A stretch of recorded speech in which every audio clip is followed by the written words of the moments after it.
honestly, the Europa League will throw up a result like that. And fair play to Galatasaray, they deserved all 3 points on the night. And I'll be honest, it could have been a lot worse than that. I think if Victor Osimhen knew how to put the ball in the back of the net even more often, it could have been 6, 7, 8, maybe even 9. It was that much of a dominant display from Galatasaray. And we're going to go into it, obviously, but I think Tottenham could have fielded a stronger lineup ahead of Ipswich on Sunday.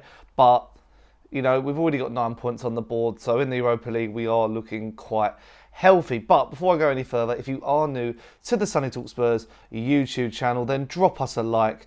Let me know down in the comments what you thought of the game, and also subscribe, hit the notification bell. And actually, before we go any further, it's Friday, so I'm going to announce the winner of the Alloy Collectors home kit. Obviously, this lovely little kit will be coming to one of you guys, and the person it is coming to is Effin Cozy.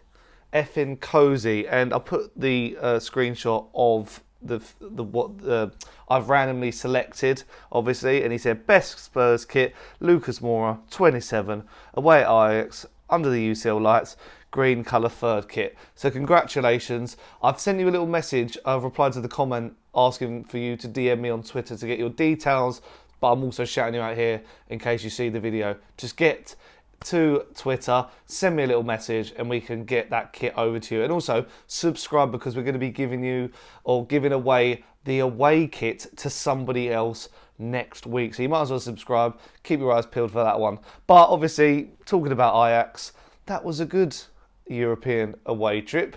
This was not a good European away trip. And, you know, looking at the stats, they absolutely dominated us. 54% possession to our 46. 28 shots, 10 on target, 5 for us and 3 on target. It just was a bad day at the office for Spurs. And the thing is, in reflection, I don't know how I obviously was annoyed at the time, but looking at the lineups, really, it was just one of those really frustrating games. I mean, if we go player by player, I mean, Fraser Forster should not be starting in goal for Tottenham ever again. He is not good enough. Even that third Osimhen goal, not Osimhen, Osimhen, I keep pronouncing his name really wrong.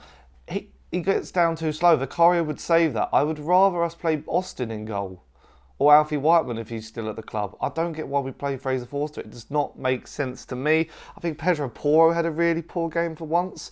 Don't know really what he was doing. I don't know if the atmosphere got to some of these players, because Galatasaray is obviously infamous for that sort of cauldron. But, you know, Archie Gray, I mean, apart from the pass, I mean, struggled in patches. Ben Davis and Davison were all over the place, so that worries me if Romero and Van der Ven are out for a long while. Basuma, I mean, Bergvall is a worrying one, because I have a lot of hope for Bergvall, but I've not seen much yet. He seems to be struggling in this team so far, but again, he's not really playing too often, and when he is, it's this. Maddison, didn't see much from him. Son came off, obviously, quite quickly, didn't really implement himself in the game. Brennan Johnson obviously got the assist, but apart from that, didn't do too much. And Will Lankshear, obviously really good for the goal, but then got sent off, and I feel sorry for the lad, because you know what it's like sometimes these games, and then people will just remember the red card. They won't remember his good goal scoring form. And then some of the subs that came on, Solanke obviously got his goal. Kulusevski came on, got a yellow card straight away. Sarr, Bentancur, they weren't really able to implement themselves in the game, because it was already 3-1 at half time. We then made, red card, 3-2. We were just chasing our tails all night, weren't we? So, but even Galatasaray, I mean, look at the front three of Galatasaray. It's like something from an old FIFA game. Mauro Icardi, Victor Osimhen, and Dries Mertens. And Mertens was unbelievable. I kept saying to someone before the game, I bet like Mertens is going to have a good game, and they're like, oh, he's old now. But yeah, he was an absolute starlet. Honestly, I was so impressed with what I was seeing from him. I just was like absolutely mind blown. And I'm going to get the the Europa League table up and just sort of see what the standings are at the moment, because we're still in good stead. We're still in the qualifying places. Obviously go down to 8th place. We're 7th, 9 points still, 3 wins, 1 loss. You've still got, so Lazio have won all their games. Ajax are on 10 points. Obviously, Lazio are on 12 points. Galatasaray are on 10. Eintracht Frankfurt on 10. Anderlecht on 10. Athletic Club on 10. And us on 9. So we're not really too cut adrift. And SC, also on 9. And then it gets down to all the clubs that are on 7 points. So we're still in good stead. And I'll be honest, that's the hardest game in the Europa League in this group's phase. So we've got that out of the way. You know, we've got some points on the board. If we'd lost this and we didn't, then that's why I'm quite content with it at the moment, because we've got to play Rangers away. That'll be tricky in a sense.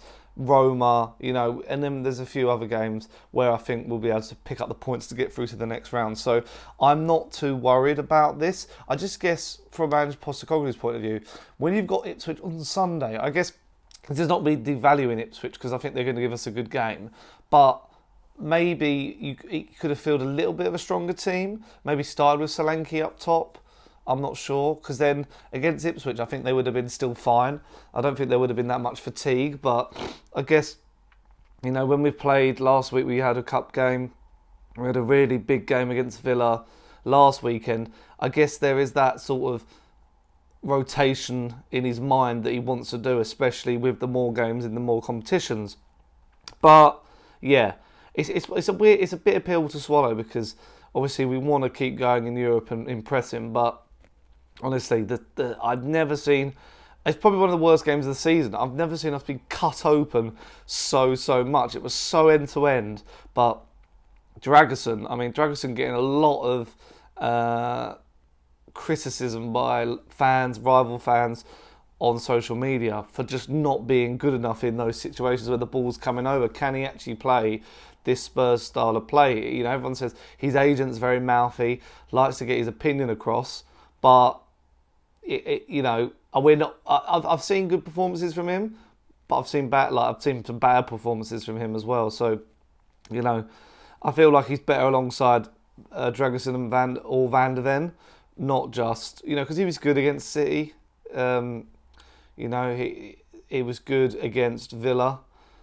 So, you know, it is one of those things where we're just going to have to make sure he's improving his game. But yeah, bit of a strange game. I can't really get my head around it. But as I say, I was actually out last night watching the game in a pub with some friends and some people from TalkSport as well. So I wasn't able to react to it straight away. So hence why I'm reacting to it now. But yeah, let me know your thoughts in the comments down below. What did you make of the game? You know, are you worried, or are you like, yep, get that game out of the way and we go again? Let me know your thoughts in the comments down below. And if you have enjoyed, leave a like, subscribe, hit the notification bell, and also the winner, get in my DMs on Twitter and we'll sort that prize out for you. And subscribe, because we're going to be doing a giveaway next week as well. And until then, I'll see you guys later. Ciao.